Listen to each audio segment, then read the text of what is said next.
Amen. Que Dieu soit béni. Reprenez vos places, s'il vous plaît. Je vous salue au nom de Jésus-Christ de Nazareth. Nous remercions Dieu pour ces cultes. Que Dieu soit béni. Félicitations à la chorale. Est-ce qu'on peut acclamer Dieu pour la chorale? On sent que le travail, ça paye. Quand on travaille, ça paye. Amen. Hein? J'aimerais rapidement dire répéter ce que je dis dimanche en introduisant ce message. Je vous salue au nom de Jésus-Christ de Nazareth et saluez votre frère et sœur. À nos frères et sœurs qui sont sur Internet, nous vous saluons au nom précieux de notre Seigneur Jésus-Christ. Les dimanches, hier, en débutant ou en introduisant ces thèmes, je me suis adressé à l'Église en disant à qui ce message s'adressait. À quiconque se retrouve en Jésus, à quiconque veut sortir d'une vie commune et à quiconque veut rebâtir, ces messages du combat spirituel est une réalité et les vôtres. Et j'ai donné les pourquoi de ce message. Je dis ce message est donné pour nous rendre conscients du monde invisible. Je dis que ce message est donné pour nous préparer également au combat spirituel. Selon ce que la Bible dit, que Dieu exerce mes mains au combat. J'ai défini le combat comme étant une lutte dans le but d'assujettir l'autre. Je dis que le combat n'est jamais unilatéral, le combat est toujours bilatéral, c'est toujours dans les deux camps. Et j'ai parlé de l'histoire de Moab, Amalek, d'Israël et les Balak. On a vu deux camps. Il est vrai qu'Israël n'a pas combattu directement, mais Dieu a combattu pour eux, parce que le combat est toujours bilatéral. Je dis également, le combat engage des hostilités. On a vu les complots de Paul contre Paul. On a vu comment est-ce que Jésus-Christ a été arrêté de manière par la ruse. J'ai également dit que les combats, on sort soit victorieux, soit perdant. Il n'y a pas de juste milieu.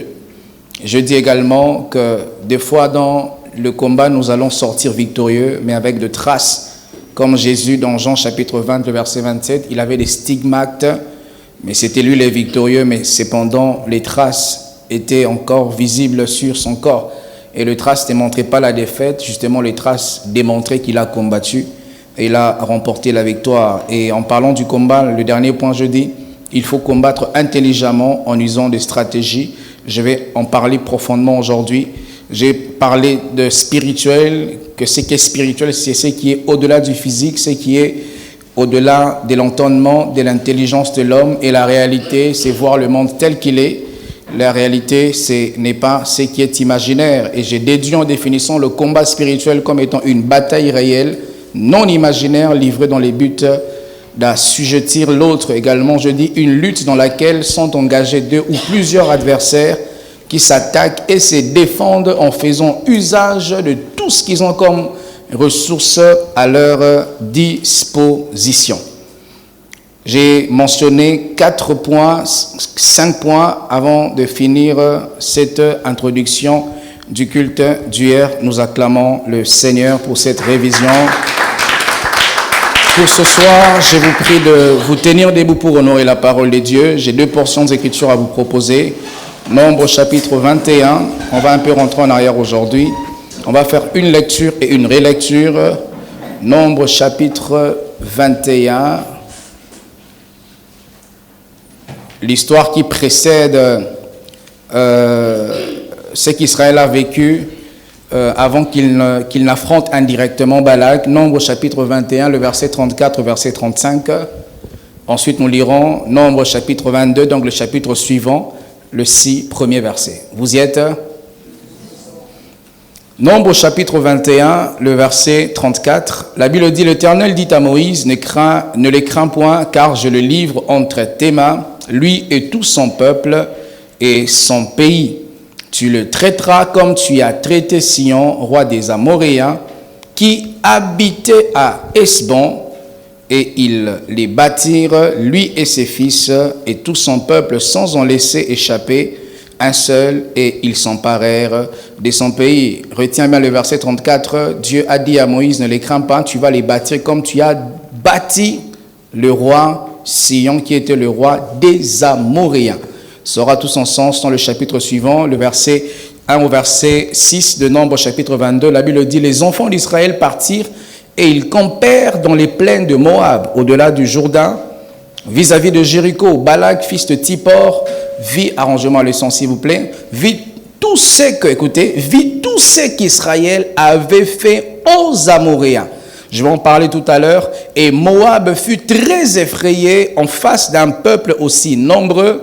Il fut saisi de terreur en face des enfants d'Israël. Moab dit aux anciens de Madian, cette multitude va dévorer tout ce qui nous entoure, comme les bœufs broutes, la verdure de champs. Balak, fils de Tippor, était alors le roi des Moab. Il envoya des messagers auprès de Balaam, fils de Béor, à Pétor, sur le fleuve, dans les pays de fils de son peuple, afin de l'appeler et lui dire, voici un peuple est sorti d'Égypte, il couvre la surface de la terre et il habite vis-à-vis de moi. Que Dieu bénisse sa parole. Reprenons nos places, s'il vous plaît.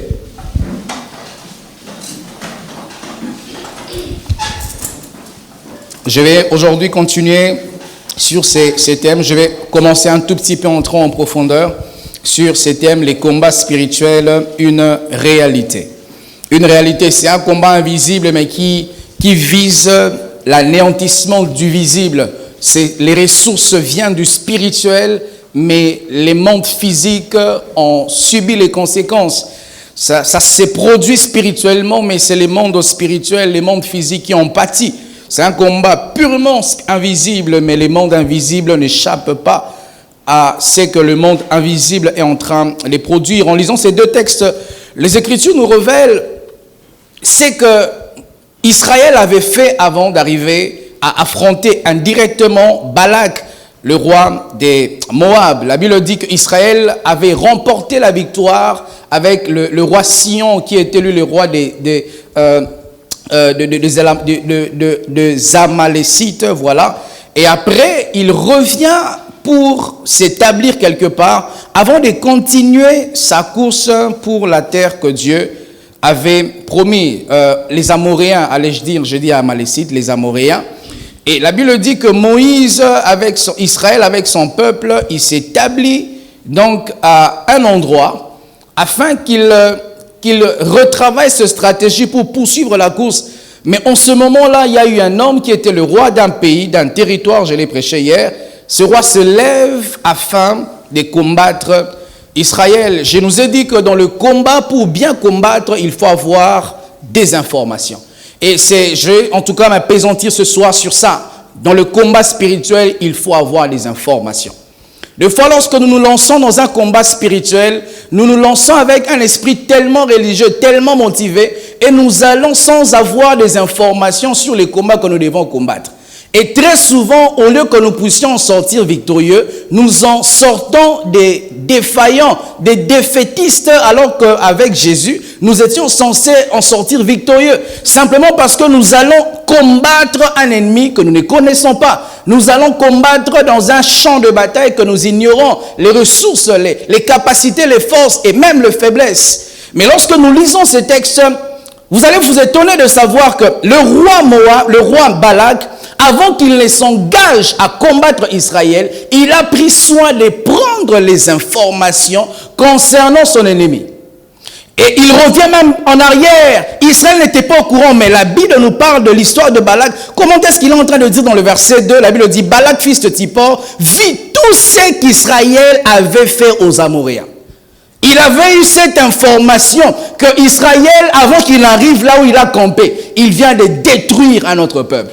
Il avait pris ces informations, je ne sais pas comment, sur Internet, il avait les espions. Je ne sais pas comment Israël, je ne sais pas comment Balak avait pris ces informations, mais une chose est sûre, les Écritures nous révèlent que Balak, avant d'aller combattre Israël, avait des informations sur lui. Lorsque nous n'avons pas des informations avant d'aller dans un combat spirituel, nous aurons un grand Dieu, mais nous mourrons comme s'il n'y avait pas un grand Dieu. C'est comme ça la Bible dit, vous êtes des dieux, mais vous mourrez comme des hommes. Vous n'êtes pas Dieu, mais vous appartenez à Dieu, mais vous êtes en train de mourir comme si vous n'appartenez pas à Dieu. Ton père, c'est un chef de l'État, mais tu es en train de manquer du travail, les pains sous ta table, comme si ton père n'avait pas de l'argent. Ça veut dire que Dieu est le Dieu tout-puissant, mais nous sommes en train de recevoir les coups de la vie, les coups des sorciers, les coups des magiciens, les coups des liens familiaux, comme si Jésus n'était pas mort à la croix. C'est ce que ce verset veut dire. Parce que nous allons en guerre sans avoir les informations de la guerre. Frères, sœurs, un chrétien, bibliquement parlant, ne peut pas être lié. Il n'y a pas de lien de famille qui puisse retenir un chrétien, bibliquement parlant. Un chrétien vraiment chrétien, un chrétien avec ses majuscules, un chrétien comme Jésus, aucun lien ne peut te retenir. Parce que la Bible dit, ceux qui sont nés de l'Esprit, ceux qui sont nés en Dieu, il n'y a plus de condamnation pour ces gens-là. Lorsque nous nous convertissons, il n'y a aucune condamnation qui pèse sur nous. Même si tu es issu d'une famille des hommes maudits, dès l'instant où tu t'es converti à Jésus, cette malédiction s'arrête. La Bible dit, toutes choses sont devenues nouvelles. Les anciennes choses sont passées. Même si tu as connu un palmarès de ton père, de ton arrière-grand-père, ton grand-père, tes cousins, tes cousines, ils sont en train de subir un certain style de vie. Parce que semblerait-il, il y a un esprit, une loi de la famille. Lorsque toi, tu t'es converti, dis-toi que cette loi n'a plus de fait sur toi. Et Moab, il a pris les informations au travers de son roi Balak. Il s'est renseigné suffisamment. Je ne sais pas s'il avait mis en place un bureau d'études. Il a pris tout son temps. Je ne sais pas, il a pris 1 an, 2 ans, 4 mois, 10 mois. Mais Moab, il voulait se rassurer. Là où je dois mettre mon pied, je dois me rassurer qu'en allant dans ces combats, je dois en ressortir victorieux. Et les chrétiens, lorsque tu apprends seulement, il y a ceci, ces problèmes. Voilà le signe qui prouve que nous allons dans le combat spirituel sans avoir les informations. Nous sommes dispersés. Un chrétien peut commencer à combattre l'esprit de célibat. En janvier, il combat. Et en février, il change. En avril, il les reprend. Ça prouve que tu es dispersé. Tu n'as pas suffisamment renseigné. Tu ne t'es pas suffisamment renseigné avant d'aller au combat. Tu penses que l'esprit qui te combat, c'est un esprit qui vient, qui part. Alors que l'esprit qui te combat, si je peux le dire comme ça, Israël ne va pas, il part pas, Israël campe. Israël était vu comme un ennemi pour Balak. C'est un ennemi qui était permanent. Et Israël avait donné les informations, je ne sais pas, par l'espionnage donc du roi Balak, le roi de Moab, afin qu'il sache quel type d'ennemi je suis en train de combattre. Et après, les Écritures nous révèlent toutes les procédures qu'il a prises. Je vais entrer en détail tout à l'heure. Mais j'aimerais d'abord mentionner quelques sources d'informations qui sont utiles à tout chrétien avant d'aller au combat. On ne prend pas les informations parce que tu as ramassé ça sur la route. Chaque information a une source. Si tu découvres que le chef de l'État dit que demain c'est férié, c'est parce qu'il y a son média, son service de communication qui a rédigé une note au nom du chef de l'État qui dit que demain c'est une journée fériée. Et donc il y a une canalisation, un canal de transmission qui est une source qui nous produit des informations. La première source d'information que je vais noter ce soir, c'est le Saint-Esprit. Lorsque tu veux aller au combat spirituel, rassure-toi d'avoir consulté le Saint-Esprit et il t'a donné les informations qu'il faut pour ton combat spirituel. Pourquoi je parle ainsi? Parce que nous pouvons être tous ici, mais nous n'avons pas les mêmes combats. Si moi j'ai un combat d'avoir une église de autant de personnes, toi tu n'as peut-être pas mon combat. Toi peut-être ton combat c'est de combattre la masturbation. Alors tu dois te connecter à la source qui est le Saint-Esprit afin de te révéler les choses que tu dois faire pour remporter la victoire sur ces combats spirituels. Si toi, ta lutte, ta bataille, c'est briser le lien de ta famille où les gens ne peuvent pas se marier sans avoir fait des enfants, avant d'aller au combat, tu dois t'asseoir, entendre la voix du Saint-Esprit afin qu'il te dise pour ce genre de combat, qu'est-ce que tu dois faire. La Bible dit ceci. On nous parle de l'histoire de mages qui ont été divinement avertis. Divinement. J'aime bien le terme divinement avertis. Les mages, ils vont adorer Jésus qui est né. Et Hérode avait appris cette nouvelle qui était roi. Et pour Hérode, il se sentait en insécurité parce qu'on lui avait dit que celui qui est né, c'est le roi d'Israël. Et il se sentait en insécurité. Et la Bible dit, après que les mages ont pris la route pour aller rendre visite à Jésus, ils ont été divinement avertis de ne plus retourner parce que Hérode les attendait. Des fois, nous nous engageons sur une route pour combattre et nous rentrons sur la même route alors que Dieu ne voulait pas ainsi. Tu viens à un culte, Dieu te révèle les choses, tu dors la nuit, Dieu te parle, un prophète te donne un message de Dieu, il te révèle les choses qui t'accablent, les choses qui constituent tes blocages, et tu n'es pas connecté au Saint-Esprit. En rentrant, tu mènes la même vie comme si Dieu t'avait jamais révélé rien du tout. Écoutez mes frères, lorsque Dieu te révèle quelque chose, c'est une portion des connaissances qu'il te donne. Lorsque plus tu connais, j'ai envie de dire ça comme ça, moins Dieu te protège comme un ignorant. Plus tu as la connaissance des choses qui ont toute ta vie, moins Dieu te protégera comme si tu connaissais rien. Si Dieu te révèle, ne reste pas avec cet ami, il est toxique pour ta destinée. Lorsque toi tu vas t'entêter en restant avec une personne nocive, Dieu ne te protégera pas. Tu es avec quelqu'un, Dieu te montre clairement, à chaque fois que tu vas là-bas, tu rentres, tu es malade, tu vas, tu reviens, tu as des mauvais rêves que tu fais, tu vas, tu reviens, tu sens que ça ne va pas, la maison, les choses ne vont plus bien, et Dieu te révèle par le Saint-Esprit. Qu'est-ce qui cause ces choses qui ne vont pas bien? Dieu te révèle. C'est quand tu vas à tel endroit, c'est quand tu donnes ton argent à telle personne, c'est quand tu fais telle chose que ça ouvre la porte à Satan. Dès l'instant où tu as été informé de ça, la protection de Dieu sur toi ne sera plus comme si tu ne connaissais pas cette information-là.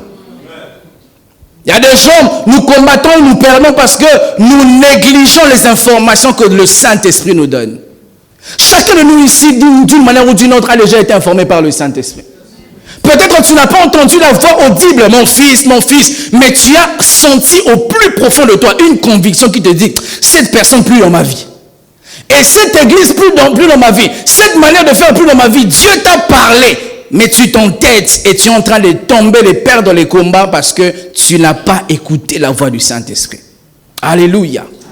La Bible nous parle également de Joseph. J'aime les verbes que la Bible utilise. Matthieu chapitre 2, le verset 13, la Bible dit, lorsqu'ils furent partis, donc les mages, voici un ange du Seigneur apparut en songe à Joseph et dit, lève-toi et prends le petit enfant et sa mère, fuis en Égypte et reste-y jusqu'à ce que je te parle, car Hérode cherchera le petit enfant pour le faire périr.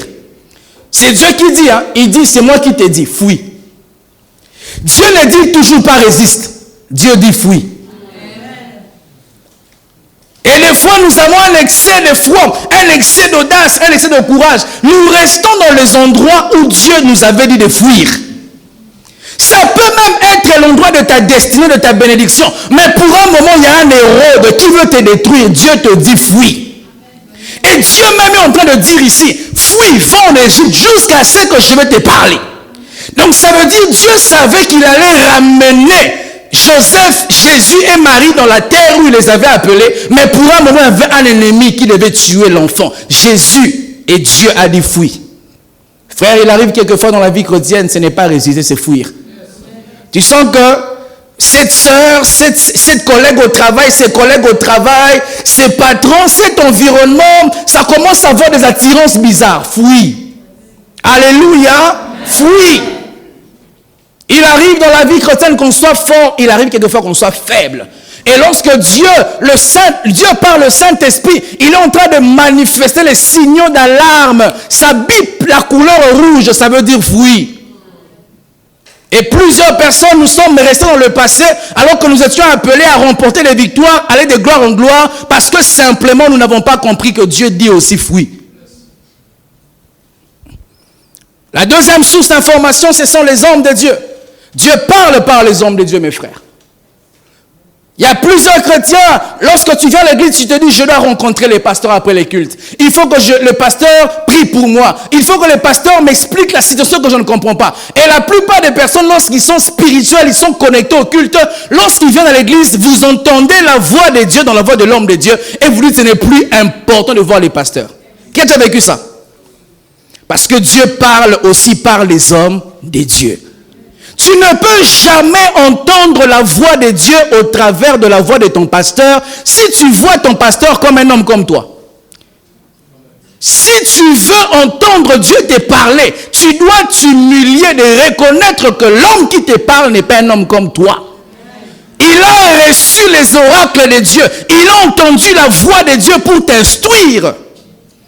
Dieu l'a élevé en esprit afin de voir les choses que toi tu n'as pas encore vues. Et lorsque ton pasteur est spirituel, il est connecté à Dieu. S'il te parle, fais-lui confiance.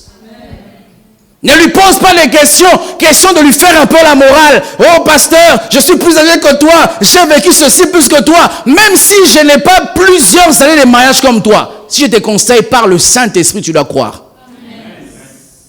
N'est-ce pas que une certaine communauté bénisse les mariages sans qu'ils soient mariés eux-mêmes?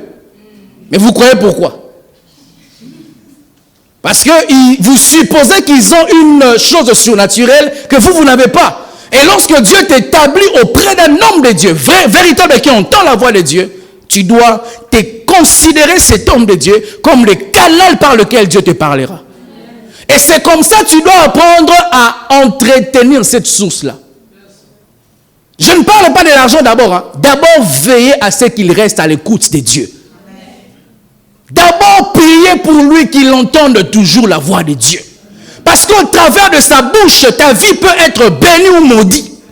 Tu dois veiller à sa vie, que jamais qu'il déçoive Dieu, que jamais qu'il tombe dans le péché, que jamais qu'il se déraille, qu'il soit toujours à l'écoute de la voix de Dieu.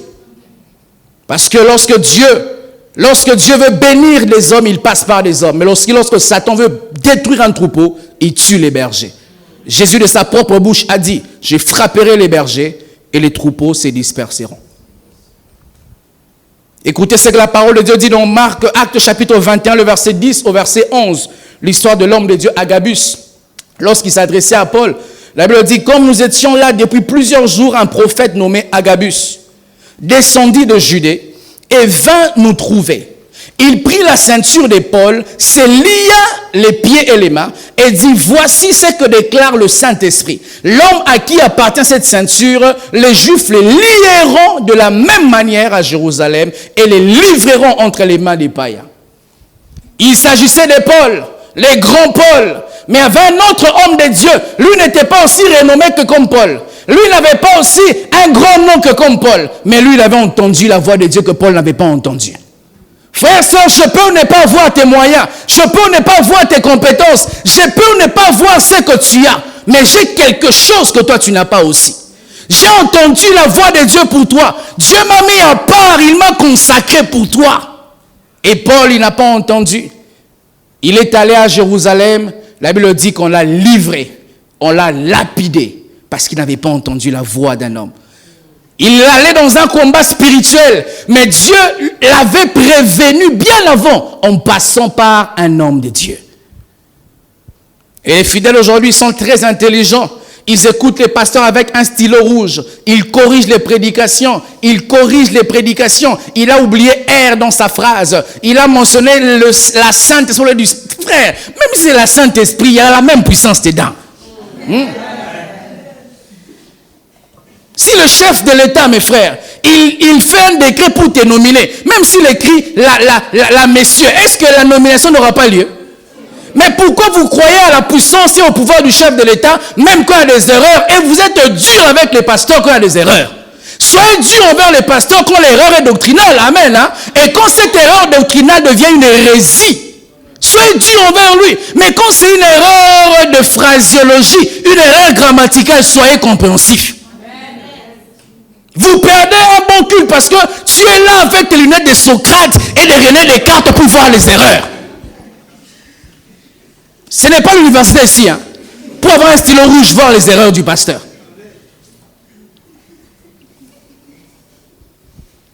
La troisième source d'information, Dieu parle par des songes et par des prophéties.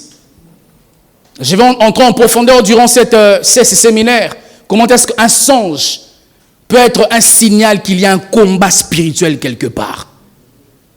Jacob à Bethel, la Bible dit ceci, Jacob s'éveilla de son sommeil et dit, je ne savais pas que Dieu était ici.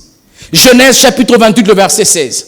Jacob était plongé dans un sommeil et il voyait dans ce sommeil-là une échelle sur laquelle les anges de Dieu montaient et descendaient.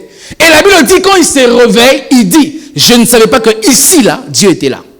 Jacob, comment tu vois dans le sommeil, dans le songe? Mais dans ta vie réelle, tu dis que Dieu était là. Pourquoi tu ne dis pas que j'ai vu Dieu dans un songe, mais quand tu reviens physiquement, tu confesses que Dieu est là? Parce que Dieu parle aussi par le songe.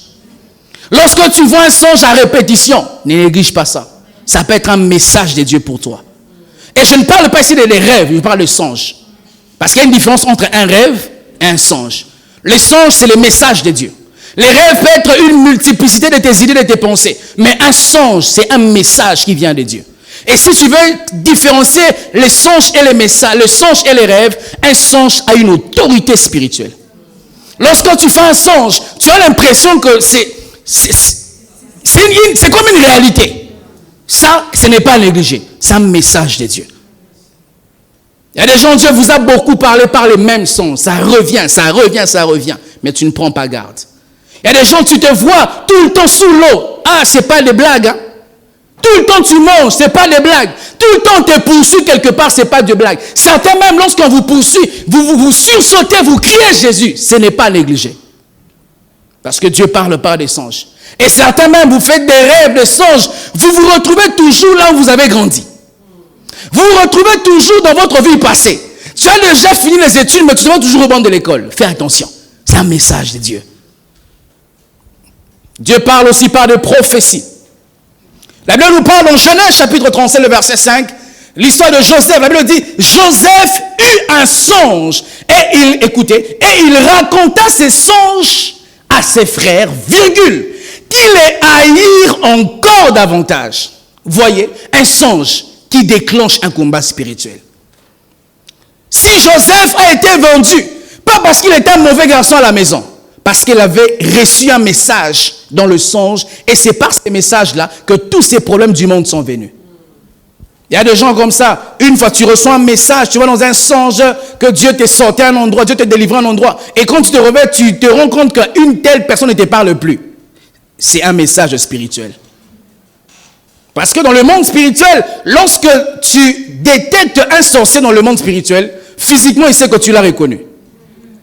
Si un sorcier, il vient t'attaquer et tu le vois physiquement, même si tu ne lui dis rien, il sait que tu l'as vu. Il faut que tu dis, frère, je te connais. Hein? Il va seulement commencer à fuir. Frère, je te connais. Parce que quand tu dis quelque chose, ça perd une certaine valeur. Mais quand vous cachez, il pense que tu ne l'as pas vu. Il faut lui dire, frère, je t'ai vu. Je t'ai vraiment vu. C'est comme ça que tu es. Petit comme ça.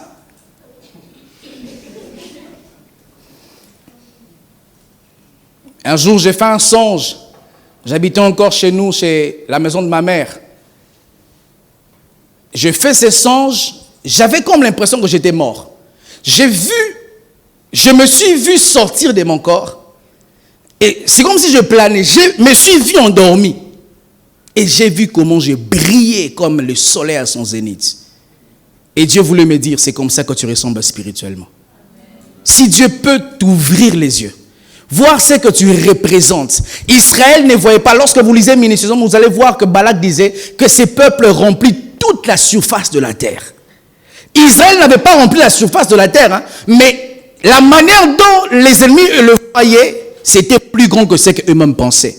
De sorte que lorsque Balaam voulait les maudire, Balaam avait l'incapacité par leur nombre de voir la totalité d'Israël.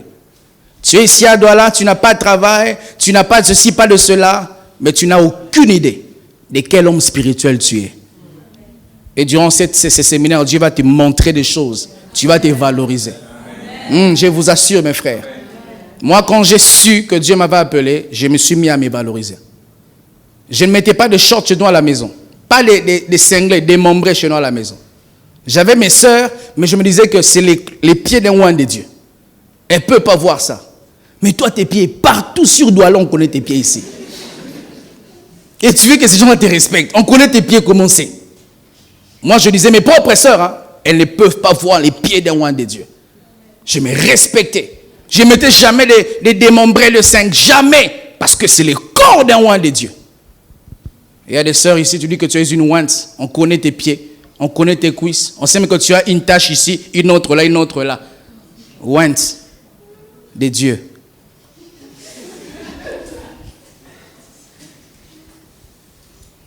La Bible dit, ne méprisez pas les prophéties. 1 Thessaloniciens chapitre 5, le verset 20, la Bible dit, ne méprisez pas les prophéties. Lorsque la Bible parle de mépriser, c'est pas de négligence. Ne négligez pas les prophéties. Parce qu'une prophétie est une source d'information qui peut te révéler un combat spirituel. Ne méprisez pas, ne négligez pas. Et j'aimerais ici dire que le mépris est toujours volontaire. On ne méprise jamais volontairement. On méprise toujours volontairement. Parce qu'on refuse de voir la chose telle qu'elle nous est présentée. On méprise. Et écoutez ce que la Bible dit dans la version de King James français. La Bible dit, ne dédaignez pas les prophéties. Ne regardez pas les prophéties avec un regard de dédaignant. Il y a des gens qui regardent les églises de réveil avec un regard dédaignant. Lorsqu'on parle en langue, vous dites du charabia. De blablabla que vous dites. C'est souvent le genre de personnes, quand l'onction tombe sur toi, même de vomir ici. Parce que c'est que tu as appelé charabia lorsque le Saint-Esprit vient sur toi. Tu ne vas pas savoir comment tu te retrouves sur la chaise. Un jour, il y avait un papa qui était intelligent, quotient intellectuel très élevé. Et ses fils invitent ces messieurs à l'église. Semblerait-il qu'ils parlaient le latin classique. Donc, les latins basiques vraiment là. Et il arrive à l'église, un homme de Dieu prêchait sur la Pentecôte. Il a dit, vous allez parler en langue ici. Quand il disait, son père avec ses lunettes, il disait à ses fils, ce sont des balivernes. Vous savez, quand on te dit un terme, toi tu dis baliverne, tu commences à réfléchir, c'est quoi baliverne? Est-ce qu'il a insulté? Est-ce qu'il a complimenté? Ce sont des balivernes. Il vous raconte de ragots. Ragots? Râteau ou ragots? Et lorsque le prédicateur a fini les messages, l'onction de Dieu est tombée dans l'auditoire. Une maman à ses côtés. J'ai envie de dire, elle vendait seulement les tapioca dans un marché à Ndokoti. Supposez qu'une telle personne ne peut pas avoir un niveau intellectuel élevé. Lorsque l'onction tombe sur elle, elle parle en langue, elle parle latin classique. Avec tous les accords et toutes les conjugaisons. Et le monsieur Socrate, waouh! Il disait, ce n'est pas possible. Et les enfants disaient, c'est possible. Il disait, mais cette femme parle le latin classique. Et à la fin du culte, il a posé la question, maman, tu as appris ça où? Papa, apprendre quoi où? Mais tu as parlé le latin classique. Mais moi là, même les Français là-haut, je ne sais pas bien parler. Latin, ça viendra d'où? Parce que les spirituels existent. Tu peux refuser de croire au spirituel. Mais lorsqu'il veut se manifester, tu vas te plier devant ces spirituels. J'aime comment est-ce que la transcription dynamique, selon Alfred Cohen, décrit ces versets de 1 Thessaloniciens 5, le verset 20. La Bible dit, ne dépréciez jamais les instructions ou les exhortations que les croyants animés par l'Esprit vous adressent. Un croyant peut être animé par l'Esprit. Il parle. Toi, lui, il pense qu'il parle. Mais toi, tu entends la voix de Dieu par ces parler-là. Ça arrive à un homme spirituel. Hein? Tu entends un film. Toi, tu vois que c'est un film. Tu as senti que Dieu t'a parlé par ces films-là. Un frère dit des choses. Toi, tu penses qu'il dit seulement. Non, c'est animé par le Saint-Esprit. Il dit, ne méprisez jamais. Ne dépréciez jamais. Ne sous-estimez pas les révélations prophétiques. Ne méprisez pas par votre conduite, la parole que le Saint-Esprit vous adresse. La troisième source, j'appelle cette source, la quatrième je pense, c'est la source que j'appelle ceux qui nous sont familiers. Dieu peut te révéler quelque chose par quelqu'un qui t'est familier. Mais vous devez éviter la familiarité quand il s'agit de choses spirituelles. Ça peut être ton mari, ta femme, tes enfants, ton patron, ton travailleur. Mais quand cette personne, il est élevé à un niveau spirituel et il commence à te parler des choses spirituelles, tu dois mettre ton orgueil à côté, ta fierté à côté, afin d'entendre dans sa voix la voix de Dieu. La Bible dit ceci dans 1 Samuel chapitre 19, le verset 1 au verset 3. La Bible dit, Saül parla à Jonathan son fils et à tous ses serviteurs de faire mourir David. Écoutez, mais Jonathan, fils de Saül, qui avait une grande affection pour David, l'en informa et lui dit, Saül, mon père cherche à te faire mourir. Sois donc sur tes gardes demain matin. Reste dans un lieu retiré, cache-toi. Je sortirai et je me tiendrai à côté de mon père dans le camp où tu seras. Je parlerai à mon père, je parlerai de toi à mon père, je verrai ce qu'il me dira et je te les rapporterai. Un homme, un ami à David qui s'appelle Jonathan. Son père lui dit, je vais faire mourir David. David, là où il est innocent, il ne sait pas que spirituellement, il y a un plan maléfique pour lui. Et gloire à Dieu, Dieu a arrangé qu'il y ait un ami, un familier de David, là où les mauvais complots se faisaient. Je prie que Dieu place toujours quelqu'un à un endroit où on complote contre toi. Afin qu'il te ramène les choses qu'on a voulu te faire. On relate l'histoire un jour de Nelson Mandela qui on voulait lui faire du mal à l'époque de l'apartheid. Et il avait un planning, il devait se déplacer avec un véhicule rouge. Et ses commanditaires, ces gens qui voulaient lui faire du mal, avaient reçu les informations par un espion que Nelson Mandela passera à telle heure, à tel endroit, avec telle voiture de telle couleur. Et ils attendaient là avec une embuscade.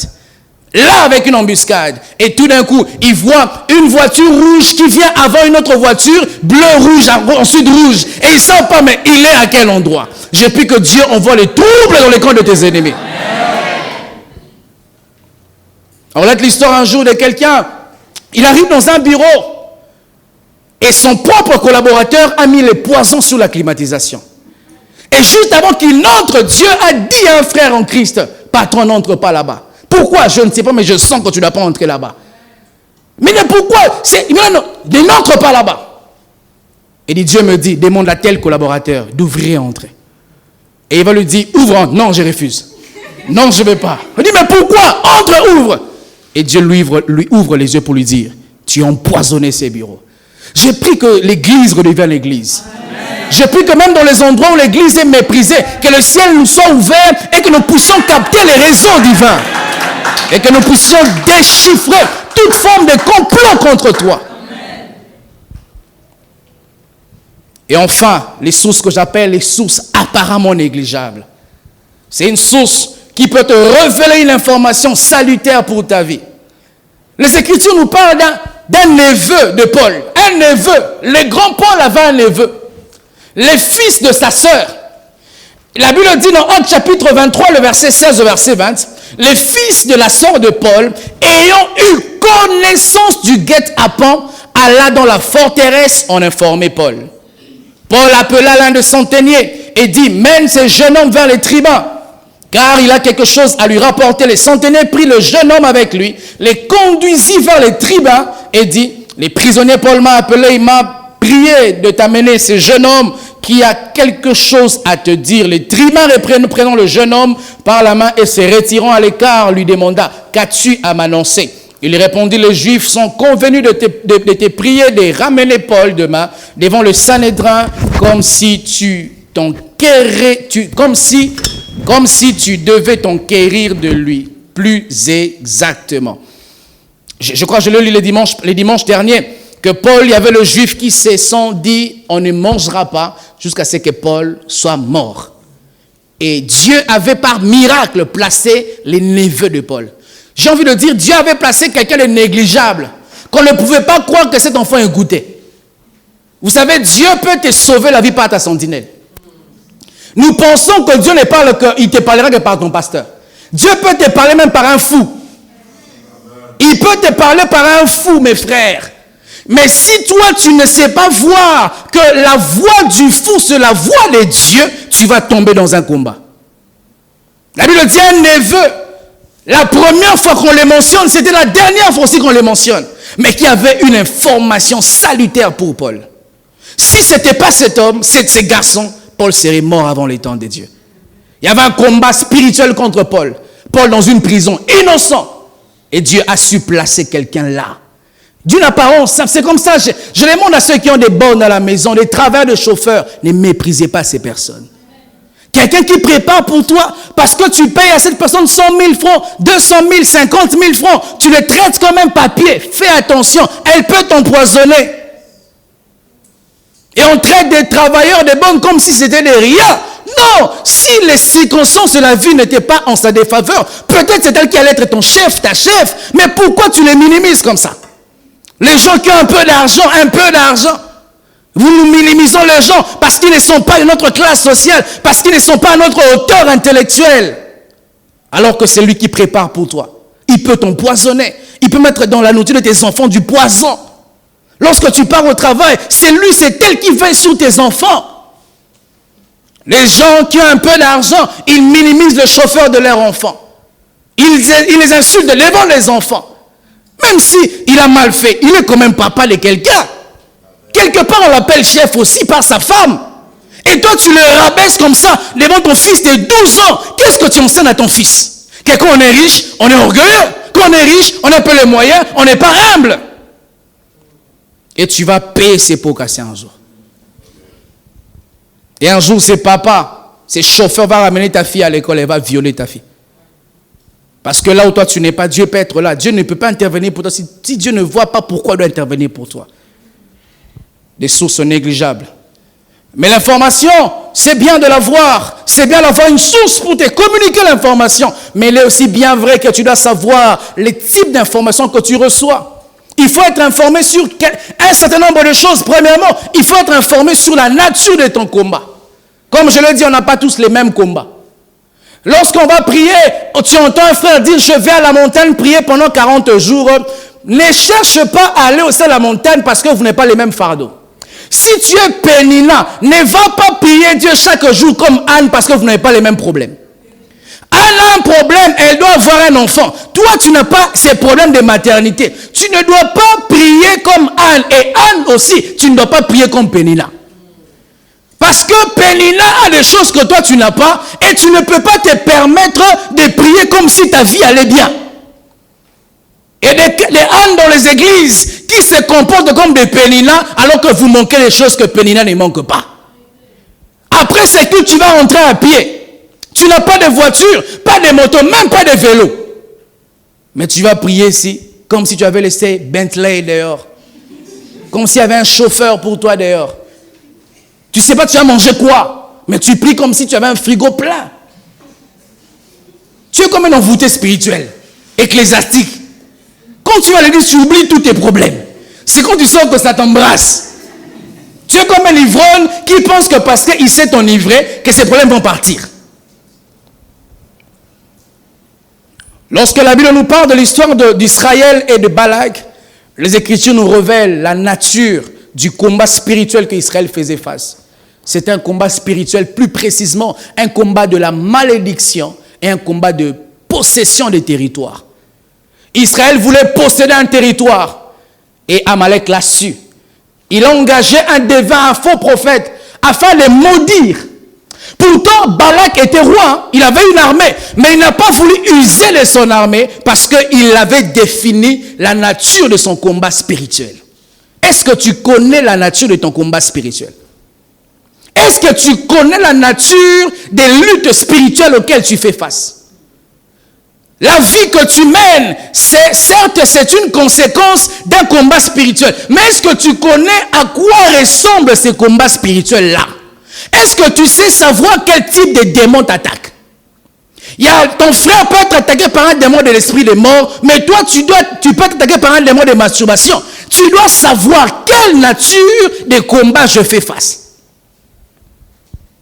Le combat spirituel d'Israël avec Balak, c'est un combat de malédiction. Il voulait maudire ses peuples. Et lorsqu'on parle de malédiction, du latin maledictere, qui veut dire de mal avec l'intention qu'il s'accomplisse. Maudire quelqu'un, limiter quelqu'un. Il y a des gens ici, on a maudit votre lignée par un grand-père à cause du pouvoir, à cause de l'argent. Il a accepté de sacrifier toute une lignée. Et vous remarquerez que dans votre famille, le mariage est très difficile. Mais tu pries comme si tu ne maîtrises pas la nature de ton combat. D'autres familles, le travail est très difficile. Ils sont généralement intelligents. Ils étudient sans aucun problème. Mais quand ils finissent, ils n'ont pas de travail. D'autres, ils ont de travail, mais ils n'arrivent jamais à maintenir un travail. Il faut que tu découvres c'est quoi la nature de ton combat. D'autres même, ils parviennent à se marier, mais après qu'ils se sont mariés, ils n'ont pas d'enfants. Et quand tu analyses, tu vois que toute ta famille, c'est comme ça. Ta tante s'est mariée difficilement. Et quand s'est mariée, il n'y a pas d'enfants, il faut jeûner, il faut prier. Et puis les enfants, même lorsqu'ils ont des enfants difficilement, ils divorcent toujours. Ce n'est pas anodin. C'est la nature de votre combat spirituel. Et c'est quand tu connais la nature que tu pourras contrecarrer la nature par les informations précises que tu as de cette nature de combat-là. J'ai connu quelqu'un, que j'encadrais. Vraiment, il avait une très belle vie, ce monsieur. Je suis allé chez lui, très très belle maison avec sa femme. Ils ont fait 9 ans de mariage, mes frères. 9 ans de mariage. Et à la 9e année, il y a les problèmes qui commencent à surgir avec sa femme. Sa femme ne voulait plus de lui. On a prié, on a conseillé, ça n'allait pas. Jusqu'à ce que l'homme est allé en retraite, ça n'allait pas. L'homme part, il part, et puis la femme possède la maison. Elle refuse que le mari revienne. Et c'est plus tard que lorsque le mari, il cherche la face de Dieu, que Dieu lui révèle que la grande sœur de cette femme-là vit dans un autre pays, qui aussi, elle, à 9 ans de mariage, avait divorcé. Donc dans cette famille-là, ils ne peuvent pas arriver à 10 ans de mariage. Et toi, tu connais la réalité de ta famille spirituelle, tu es en train de vivre comme n'importe qui. Et vous savez, lorsque les problèmes spirituels arrivent, ça va susciter les problèmes physiques qui ne sont pas logiques. Ou tu apprends que ces couples a divorcé seulement parce que l'autre, quand il regardait la télé, la femme a dit, j'ai vu un sourire. Non, ce n'était pas un sourire. J'ai vu un sourire. Non, ce n'était pas un sourire. J'ai vu un sourire. Pas un sourire, pas un sourire, je dis. Et puis les problèmes commencent par, j'ai vu une souris, pas une souris. Une souris, pas une souris. Jusqu'à ce qu'il dit, tu m'as battu, je quitte la maison, je quitte, et puis va-t'en, et puis tu tombes dans l'impudicité, et tous les divorces viennent que par une... On peut voir que c'est banal, hein? Mais quand un combat spirituel veut s'accomplir, ça peut utiliser même les choses inutiles pour se manifester. Il y a des choses que toi tu vois, frère, toi tu es un bon frère, c'est seulement quand tu commences à monter, toi frère, tu n'es pas vilain, mais tu n'es pas aussi très beau. Maintenant, toi, entre nous, vraiment, tu vois que c'est cette femme très très belle, ne te convient pas. Mais quand tu montes en prière, c'est cette belle femme qui vient te voir. Frère, ça c'est pas une belle femme, c'est autre chose. Toi-même, tu sais que ça ne te convient pas, mais tu veux la voir. Alléluia. Il faut connaître la nature de son combat spirituel. Et quand tu le connais, ça te permettra de mieux combattre. De deux, il faut aussi avoir les informations sur le degré de l'adversité. Ça, c'est très important. Il est bien d'avoir l'information, la source même de l'information, mais il est mieux, mes frères, de connaître aussi les degrés de ton combat spirituel. La Bible nous parle dans Samuel chapitre 19, le verset 1, le premier livre de Samuel. La Bible dit, Saül parla à Jonathan son fils et à tous ses serviteurs de faire mourir David. David faisait face à un combat spirituel qui n'était pas un combat seulement de te paralyser. C'était un combat spirituel qui avait un degré de la mort. Et tu dois savoir les degrés de l'adversité auquel tu fais face. Tu dois savoir ce que ce combat, c'est pour seulement me chasser du travail, ou c'est pour m'empoisonner, ou c'est pour m'enlever la vie. Il y a des Samsons, je te parlerai des Samsons. Les Samsons qui blaguent avec des Delilah comme ça. Tu penses vraiment une belle femme, une belle fille qui t'aime. Tu penses que Delilah peut t'aimer pour rien seulement comme ça? D'où tu viens, frère? Je connais d'où tu viens. Ton père, je sais qui il est. Ta mère, je sais.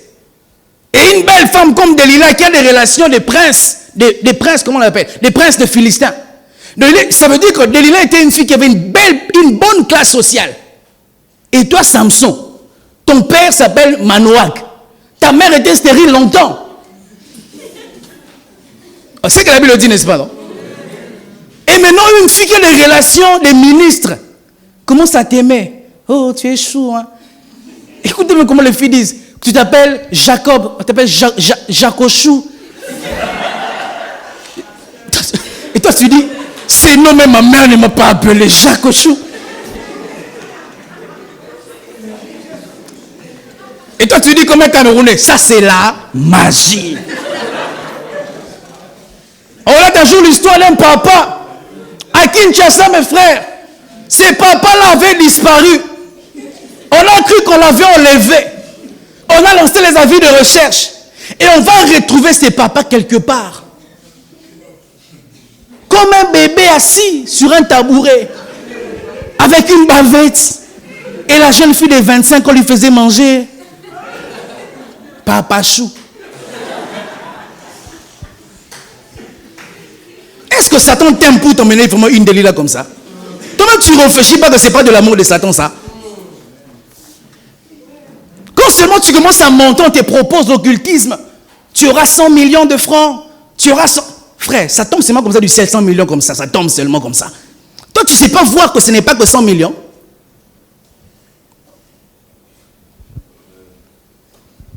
Il faut connaître les degrés de l'adversité auquel tu fais face. Il faut savoir que je suis David, Saül ne m'attaque pas pour seulement me paralyser ou m'empêcher la royauté, mais il m'attaque pour me tuer. La Bible dit, Saül a parlé à toute sa maison pour faire mourir David. J'aimerais te dire, si tu ne le sais pas, t'informer et te rappeler si tu le sais. Il y a un prix qui est mis sur ta tête dans le monde spirituel. Satan a dit aux démons, aux jeunes filles, aux jeunes hommes, si vous me ramenez ces garçons, vous me ramenez cette fille, vous aurez un grade de plus. Et je vois les frères qui blaguent avec ça. Un frère à l'église, un frère très doux avec les sœurs, très doux. Frère, on n'est pas doux avec les sœurs. Hein? Les frères qui aiment allumer les sœurs. Mon frère, il y a des sœurs qu'on n'allume pas. Tu l'allumes, elle va te brûler. Les frères qui parlent avec des sœurs, des langages bizarres. Oh, comment tu es belle, hein? Il dit ça, il rit. Pourquoi même tu ris, frère? Tu vois, ça c'est normal, c'est ce que tu fais. Tu sais qu'elle n'a jamais été allée en Europe. Elle n'a même pas beaucoup étudié. Tu dis, mais non. Une jolie fille comme toi. On aurait cru que tu as vécu aux États-Unis. Une belle peau comme toi. Voilà comment tu es velu. Les poils comme le jardin d'Éden. Voilà tes joues comme une tomate. Tes lèvres roses. Frère Samson. Tu vas rencontrer un jour une Delilah. Ça te fait rire, hein? Mais ce jour-là, tu vas te rappeler du pasteur. Lorsque deux personnes de sexe opposé conversent, il y a des limites à ne pas franchir. Il y a des choses qu'on ne peut pas dire. Il y a même des heures avec lesquelles on ne peut pas s'écrire. Moi, il y a des gens qui m'écrivent à 23h. Je lis, au Congo on dit ça, la bête vue. Donc je t'ai fait, comment tu peux dire ça en français? Vraiment, j'ai vu caca, vu seulement. Tu as vraiment vu le pasteur a reçu le message, premier trait. Il était connecté, il a reçu, deuxième trait, et c'est devenu bleu. Mais je ne te réponds pas. Comment tu écris un homme marié, ma soeur? Oh, j'ai des attaques. Il y a un homme. Donc moi, je suis Jésus, hein. Va combattre toi-même là-bas, c'est ton combat. C'est pas mon combat. Je vais emprunter l'histoire d'un homme de Dieu que j'ai écouté ça m'a fait froid au dos. Il relate lui-même l'histoire. Qu'il y avait une jeune fille de 16 ans qui aimait beaucoup ses pasteurs. Et ses pasteurs l'aimaient beaucoup. Un jour, cette jeune fille vient voir cet homme de Dieu avec des filaires. C'est comme ça qu'on appelle ça ici, filaires. Tout son corps avait des filaires. Il dit, pasteur, prie pour moi. Les pasteurs aussi compatissants, ils prient pour la jeune fille, Seigneur, guéris-la. Et plus tard, ils vont dans une même réunion spirituelle, dans une église. Un homme de Dieu prêche et Dieu lui dit, fais un appel. Tous ceux qui sont sorciers, qui viennent devant, ils vont se repentir. Et l'homme de Dieu voit la fille là de 16 ans. L'homme de Dieu lui dit, on a dit des sorciers. La fille lui dit, j'ai des oreilles, j'ai entendu. Il dit, non, on a dit ceux qui volent la nuit. Et après, la fille revient lui dire que le jour que je suis venu te voir, j'avais des biscuits qu'on avait travaillé dans le monde de ténèbres. On m'avait dit de te donner ça. Si tu manges ça, tu vas commencer à me suivre comme un chat qui allait. Et lorsque la fille venait, un frère avec des biscuits en main, un frère est venu saluer les pasteurs. Pasteur, comment tu vas? Béni soit Dieu pour les frères courageux comme ça. Et le frère a appelé les pasteurs. Ils ont parlé pendant 3 heures du temps. Et c'est quand la fille a échoué qu'on l'a tabassée dans le monde spirituel. Et le lendemain, elle avait des filaires. Et les pasteurs aussi, bleus, ils prient, guéris-la. Au Congo, on dit innocent, oui. Donc, c'est l'innocent qui perd. Tu ne sais pas, mais c'est toi qu'on va t'arrêter. Il y a des personnes comme ça. Tu penses que tout le monde qui va à l'église, il est simple. Hein? Il y a des gens que Satan a envoyés. Hein? Il a envoyé. Toi, tu penses que cette sœur même, Orange Money, 10 000. Orange Money, 15 000. Donc toi, tu fais rien. Ça tombe sur toi comme ça, 15 000. Ce sont les dettes morales. Un jour, cette porte-là va s'ouvrir. Tu vas engrosser cette sœur-là. Et quand tu vas vouloir enlever la grossesse, ça ne va pas partir la grossesse-là. Tu vas accoucher, l'enfant va te ressembler. Si c'est toi, mon frère, ma soeur, que ça t'arrive au nom de Jésus. Tu dis, au nom de Jésus, pasteur, ça va t'arriver. Si tu es un frère Samson, que ça t'arrive au nom de Jésus. Tu dis, Wallah, demain je ne reviens plus. Tu vas revenir écouter encore la parole de Dieu demain. Donc, toi, pour rien, on te fait des cadeaux. Donc, frère, tu comprends vraiment pas que les cadeaux, là, ce n'est pas les cadeaux. Moi, quand je suis célibataire, oh, mon anniversaire, oh, gloire à Dieu, que des cadeaux que j'en recevais. Un jour, j'ai reçu un cadeau à 6 h du matin. Je dis, waouh, ça c'est cadeau. Quand je suis marié, frère, cadeau. Quand tu penses, on t'aime bien, un bon frère, un bon Samson, on va t'avoir. Il faut connaître le degré de l'adversité à laquelle tu fais face. La troisième chose sur l'information que tu dois avoir l'information sur l'adversaire. C'est là où je vais clôturer ce soir. Dis à ton voisin, avoir l'information sur l'adversaire.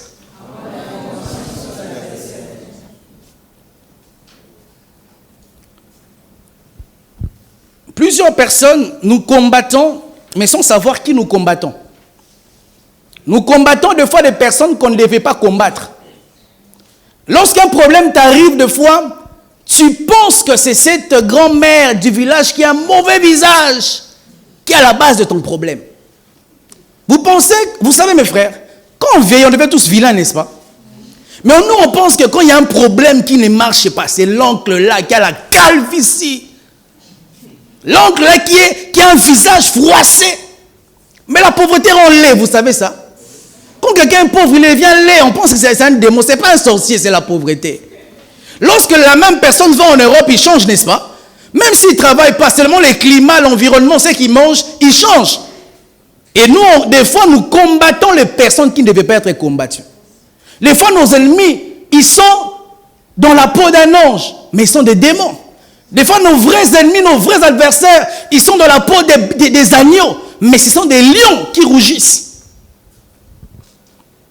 Et Dieu nous enseigne qu'il est important de connaître qui est ton ennemi. Lorsque nous lisons Nombre chapitre 22, le texte qu'on a lu, le verset 9, Dieu lui-même, il pose la question à Balaam. La Bible dit ceci, Dieu vint à Balaam et dit, qui sont ces hommes qui sont chez toi? Dieu voulait se renseigner pour que Balaam se rende compte. Quels sont tes adversaires? Qui sont ces hommes qui sont venus déclarer la guerre avec mon peuple? Et nous pensons, un nouvel ami, c'est la grâce de Dieu. Non, il peut y avoir un nouvel ami avec un nouveau problème.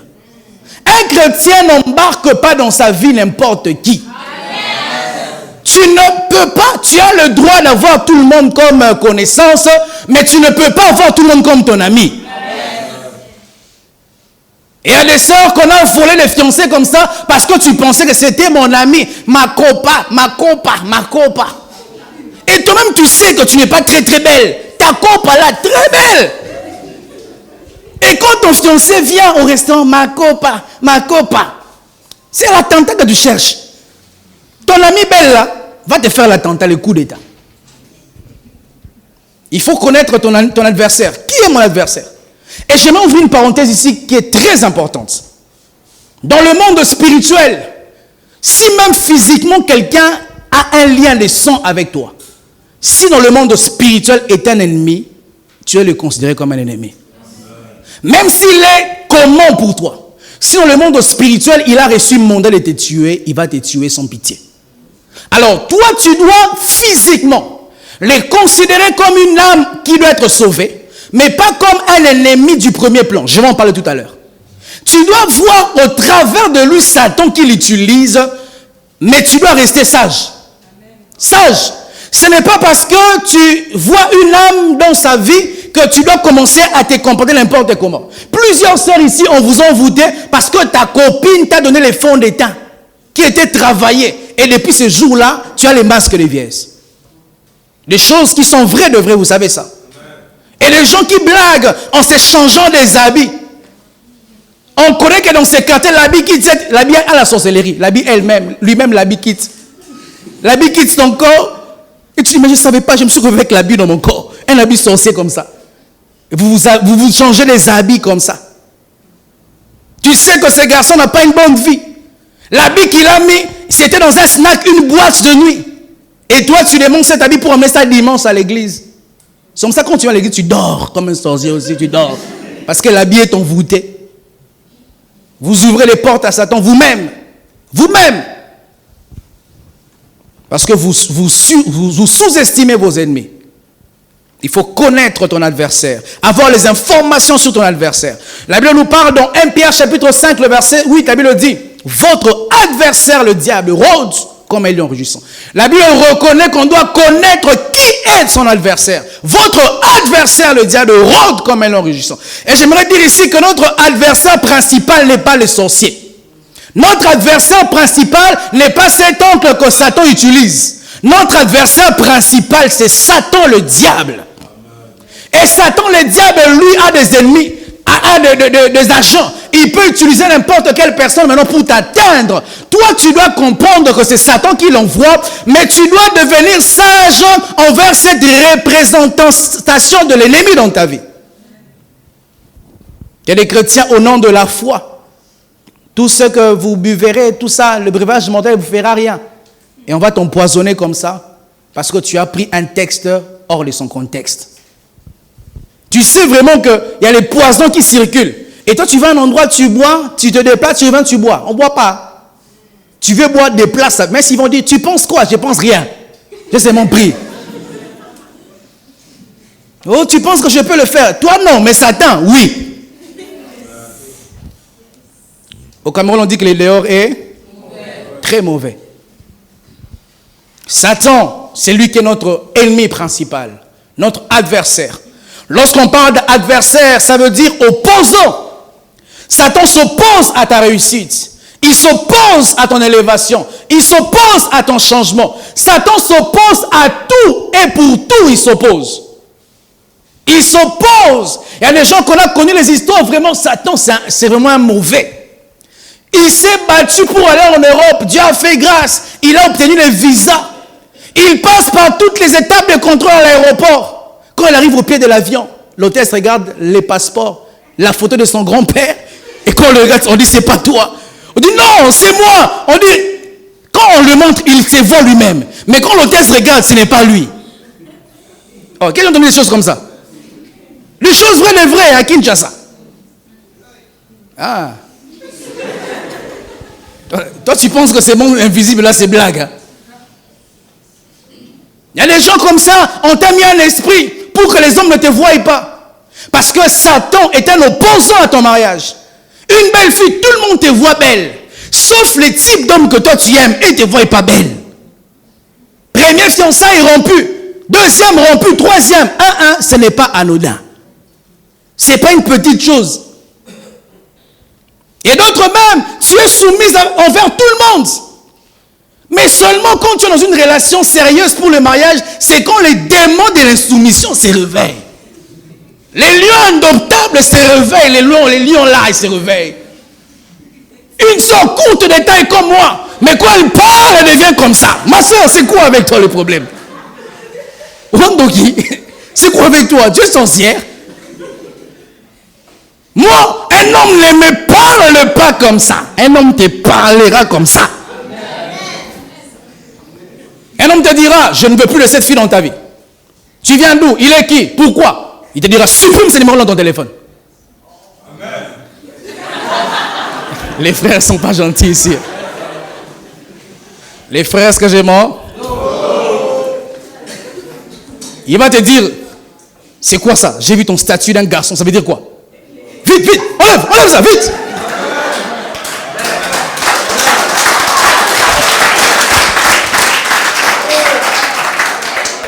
Non, Non, toi tu penses que les mariages, allez, même moi le pasteur, c'est...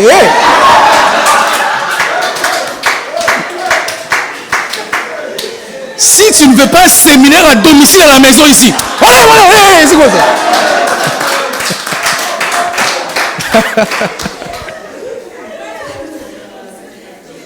Une sœur est choquée. Hé, pasteur, toi aussi. Pasteur Nekoba. Comment on dit ça ici? Satan ne veut pas de toi. Comment tu expliques que dans ton bureau, tout le monde sait que tu es intelligent, mais jamais les patrons voient que tu es intelligent? Parce que Satan est l'opposant. C'est une évidence. Tout le monde sait que ce test qu'on a fait à Enam, je crois, Enam, on sait que toi là, tu as frappé fort, tu vas réussir. Comment expliquer quand les résultats sortent 3 fois de suite, ton nom ne sort pas? Tu vois ça normal? Il y a un opposant qui ne veut pas. Les bêtes, des idiots, c'est même toi qui leur donnes les réponses. Alors, les gens, les étudiants comme ça, lorsqu'on publie les résultats, je ne sais pas c'est comment ils sont, mais au Congo, on publie des fois ça. Et des fois, on a des étudiants bizarres. Ils voient comme toi, me disent, c'est écrit quoi là-bas? C'est écrit quoi? Ils voient comme toi, me dit, dis-moi là-bas c'est quoi? Dis, mais frère, lui, mais pourquoi tu es comme ça, lui, non? Non. Même lui, il est bête comme ça. Mais quand on va faire les tests d'embauche, tout le monde est engagé, même les bêtes là. Sauf toi. Il faut connaître qui est ton adversaire. Il y a un opposant qui ne veut pas que tu sois engagé. Et ne trouve pas ça anodin. Il faut aller chercher Dieu. C'est là où je veux finir. Lorsqu'on parle d'adversaire, c'est un ennemi. Et un ennemi, c'est tout ce qui veut ton mal. Tout ce qui veut ton mal. Un ennemi, c'est tout ce qui est, j'aime cette définition, fondamentalement hostile et nuisible. C'est ça un ennemi. Il respire que le mal. Il ne pense que te détruire. Il ne pense, quand il te voit, il devient nerveux. Ils peuvent être là, ils parlent. Quand seulement tu viens, il devient silencieux. Un ennemi. Mais j'ai beaucoup apprécié la démarche des Balak, bien que nuisible et hostile. La Bible dit dans le verset 5-6, Balak a envoyé des gens pour faire appeler Balaam. Vous voyez comment les enfants de ces siècles sont intelligents plus que les chrétiens. Ils savent mettre les moyens pour avoir les informations. Lorsqu'une fille veut avoir un homme, elle va tout faire pour l'avoir. Lorsqu'une fille païenne, elle va tout faire. Tout faire. Mais les enfants de ces siècles, paresseux, et ils disent, les oiseaux du ciel ne sèment ni ne moissonnent, mais Dieu prend soin d'eux. Est-ce que Dieu vient ouvrir la bouche d'un oiseau? Ah, avale! Même quand ils font rien, au moins eux-mêmes, ils ouvrent la bouche et ils mangent. Et les chrétiens, on est comme ça. Balak, il veut maudire quelqu'un, mais il met des efforts. Il envoie une délégation. Il prend des informations sur les passés d'Israël, comment ils ont battu les Amoréens. Il regroupe toutes ces informations-là. Mais les chrétiens, on veut combattre sans aucune information. Sans aucune information. Est-ce que tu sais la lignée de ta famille, comment elle est? Est-ce que tu connais qui est ton père vraiment? Qui est ta mère? Est-ce que tu connais ton quartier? Vous savez qu'un chrétien ne déménage pas dans n'importe quel quartier, n'importe quel comment. Il faut consulter Dieu. Parce qu'il y a les quartiers, quand tu y vas, ta vie s'est détruite. Il y a aussi les quartiers, quand tu y vas, ta vie est bénie. J'ai connu un quartier comme ça, mon frère. J'ai fait 3 mois seulement, j'ai quitté. Je vois des songes bizarres. Une maison, il y avait une toiture, tu l'arranges comment? Ça ne s'arrange jamais. J'appelais cette maison la arche de Noé. Quand il pleut, les assiettes surnagent. Jusqu'à ce que j'ai fait une vision claire. Dieu m'a dit, il faut que tu partes. Et le lendemain, la propriétaire de la maison, la grand-mère qui avait dans les 72 ans, elle vient me dire, mon fils, cette maison, on l'a arrangée, ça ne s'arrange jamais. Un message clair comme ça. Elle-même me dit ça. J'ai fait 3 mois, je suis parti.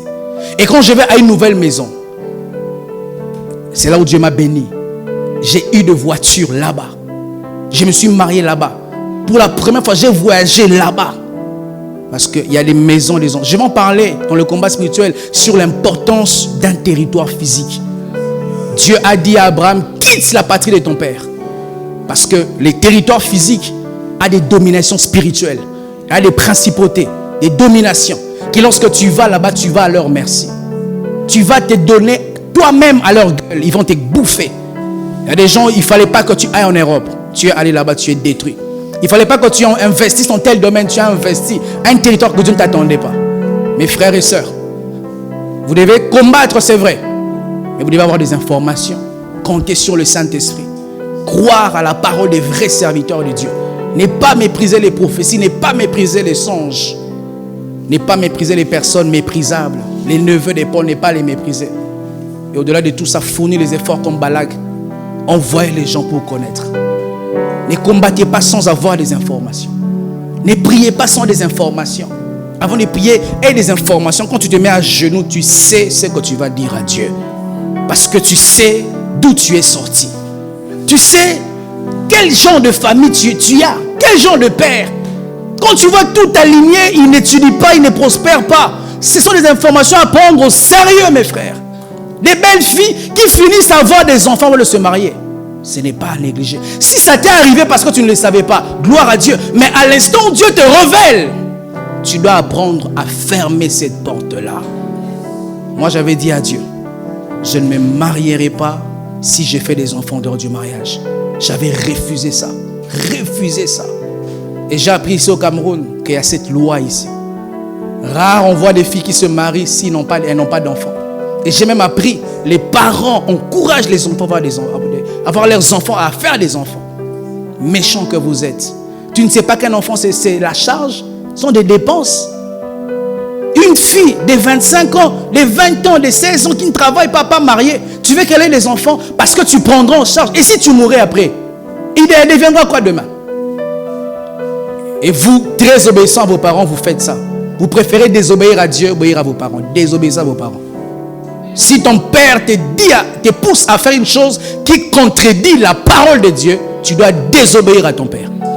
Si on va te chasser, qu'on te chasse. Si on va te renier, qu'on te renie. Mais Dieu ne veut pas te renier. Demandez aux filles qui ont des enfants comment elles souffrent. Ah ouais. Comment elles souffrent, mes frères. Je suis marié. J'ai vu comment c'était dur. Marié, hein. Mais toi, pas marié, pas de travail. Mais à cause des plaisirs, c'est une voûte que tu dois percer. Je ne veux pas que tu sois triste parce que tu as déjà subi ça. Cet enseignement vient pour remettre les pendules à l'heure. Cet enseignement vient pour remettre tout à zéro. Et tu dois considérer ta vie commence aujourd'hui. Tu dois dire à partir d'aujourd'hui, plus jamais je vivrai ce genre de choses-là. Que Dieu vous bénisse abondamment. Nous acclamons le Seigneur.